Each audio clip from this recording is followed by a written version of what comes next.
একটা cyclonic circulation আছে আপনার বাংলাদেশের সাউথে এবং তার সারাউন্ডিংয়ে, দিস ইজ নাম্বার ওয়ান।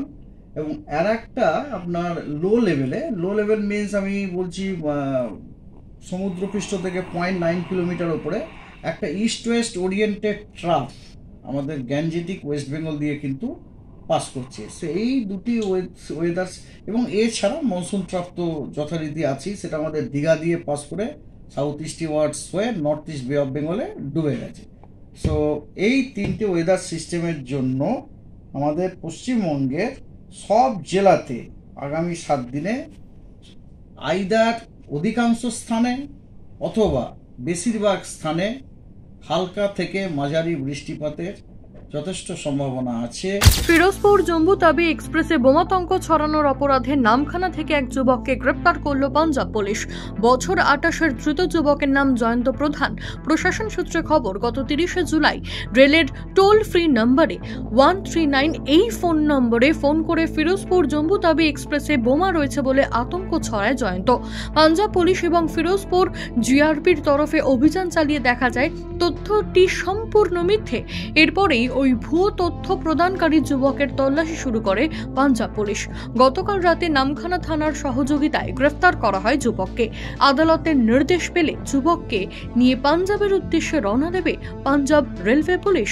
গোপন সূত্রে পাওয়া খবরের ভিত্তিতে অভিযান চালিয়ে এলো সাফল্য। বারুইপুর সাউদার্ন বাইপাস সংলগ্ন এলাকা থেকে তরল মাদক সহ একজনকে গ্রেফতার করতে সক্ষম হলো প্রশাসন।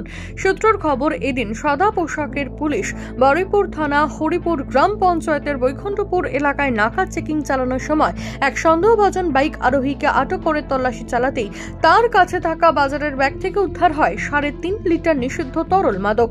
ধৃত সাইফুল তরফদার বারুইপুরের মাঝপুকুর এলাকার বাসিন্দা।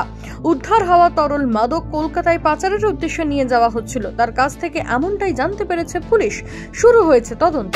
স্বাধীনতা দিবসের প্রাক্কালে ভারত বাংলাদেশ সীমান্তের বর্তমান পরিস্থিতি ও নিরাপত্তা নিয়ে কোচবিহার জেলার চ্যাংড়াবান্ধা সীমান্তে নিজেদের মধ্যে সমন্বয় বৈঠক করলেন বিএসএফ ও বিজিবি এর উচ্চপদস্থ কর্তারা। এই বিশেষ বৈঠকে যোগ দিতে চ্যাংড়াবান্ধা ইমিগ্রেশন চেকপোস্ট দিয়ে ভারতে প্রবেশ করেন বিজিবির 7 সদস্যের একটি প্রতিনিধি দল। বিএসএফ ক্যাম্পে আয়োজিত বৈঠকে ভারতের পক্ষ থেকে এই বৈঠকে উপস্থিত ছিলেন বিএসএফ এর জলপাইগুড়ি সেক্টরের ডিআইজি ব্রিগেডিয়ার রাজীব গৌতম, রংপুর সেক্টরের কমান্ডার কর্নেল মমিনুর রশিদ।